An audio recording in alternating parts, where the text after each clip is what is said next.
Good morning. This is a little video from the inner sanctum. I've been up an hour and doing my morning thing, doing my morning ritual. And now I'm sat in bed and you're not going to see me because it's Friday the 13th and I don't want to put you in hospital in having a heart attack. Right, anyway, silly mare. Yeah, this is the view from my bed as I'm easing myself into the day. I have my altar, so I'll get up in the morning, sort the fire out, make some coffee, and I'll come back to bed, put my candle on and an incense stick, and then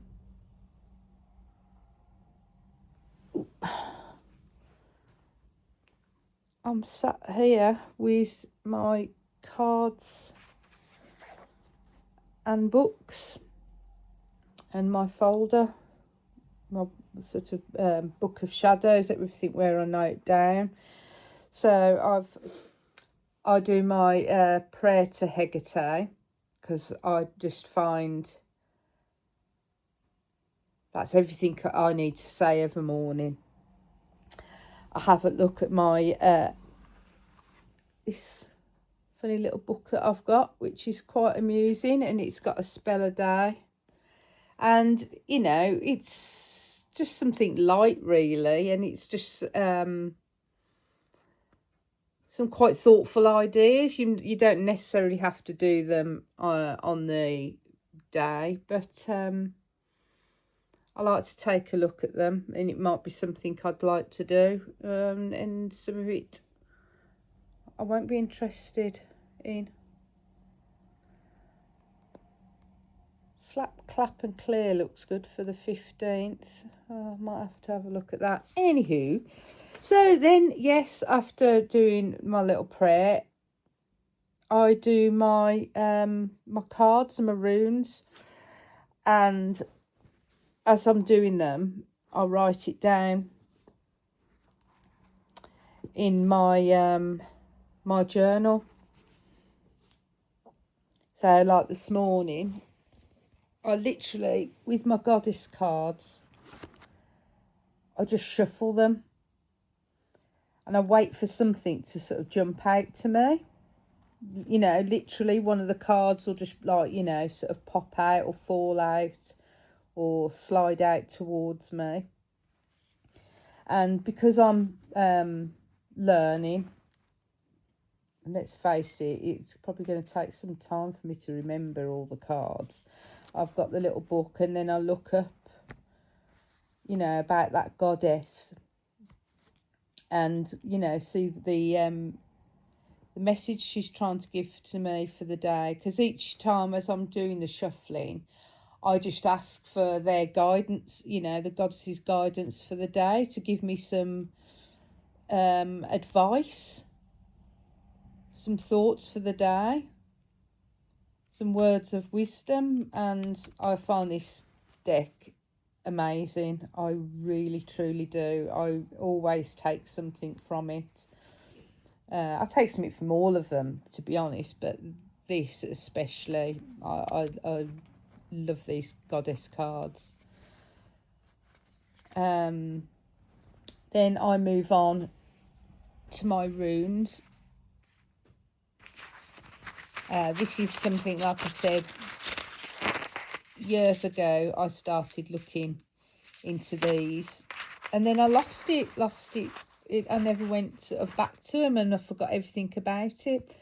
So afterwards, I've done my goddess cards and made note of that. I'll go and pick and ask some advice, some ancient wisdom from my runes, and I'll pick it out. And I'm always careful, and I'll keep mixing around until one sort of sticks in between my fingers, or like you feel like it's pushing itself into your hand. And just make sure that when you take it out, you read it as you've taken it out. Don't turn it round and things like that. just keep it as you find it. I've done a little printout, which isn't the best printout, because I'm, like I said, I'm learning everything, and it's got all the rune symbols and the names. So then I'll literally go into Google, because I want to get books, because I don't like using electronic stuff for a morning. She says using a phone to do a video. But yes, I think it's a site called Labyrinth. I think it's called, that I use for my tarot and my rune meanings. And I'll go there and look at the meaning. As for example, this one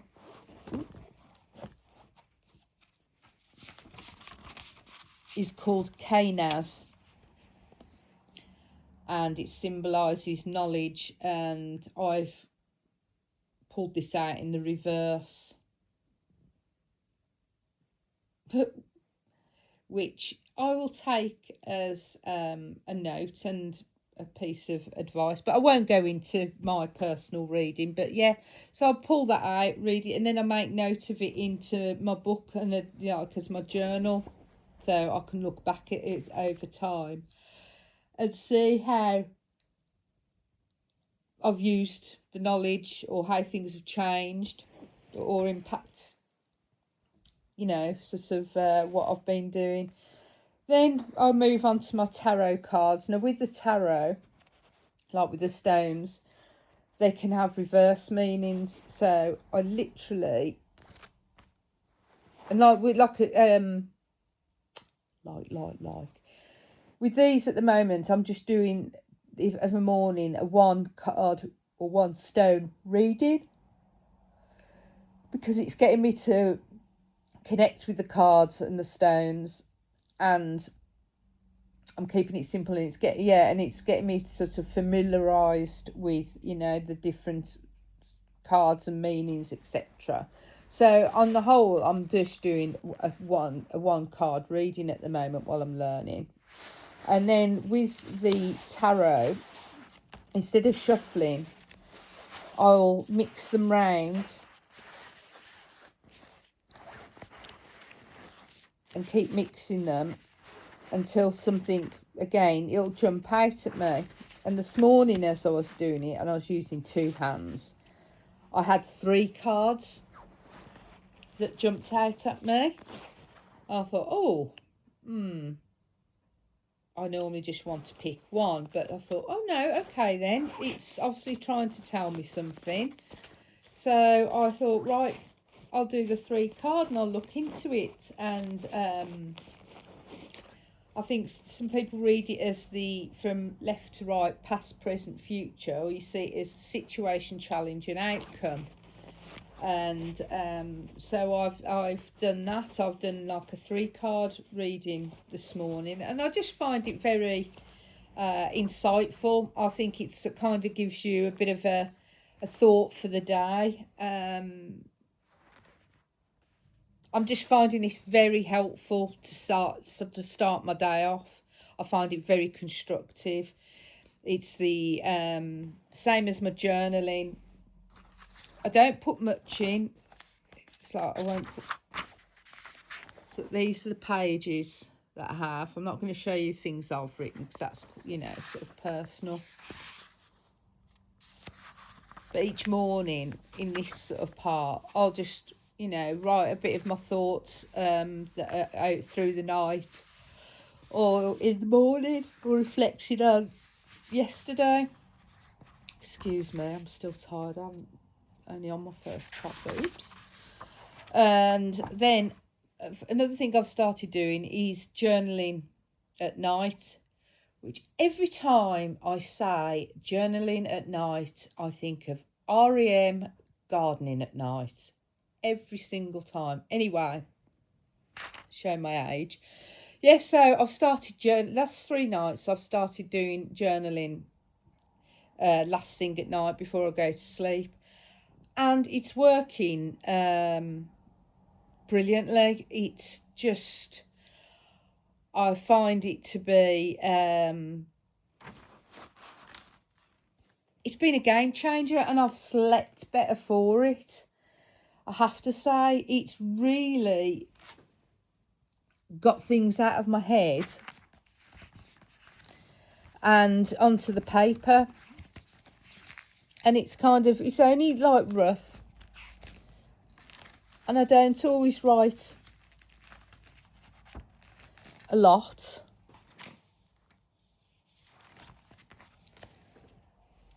But it's amazing. If you have trouble sleeping, if you're like me, you're someone who overthinks things, it's absolutely brilliant. I've just had so much more of a clearer head of a night time and slept better, and I've found my dreams have settled. You know, getting messages of a night through like my sort of dreaming. I know that sounds really like crackers, but you know, I do believe that things are, you know, sort of as you, whatever's going on in your life can affect like obviously what you're thinking of a night time. But if you're getting it all down on paper, I think starting the day, it really helps, because it gets at anything that you know, anything really, and doesn't have to be negative, but anything, just get it down, whether it's your, you know, your intentions of what you want to do,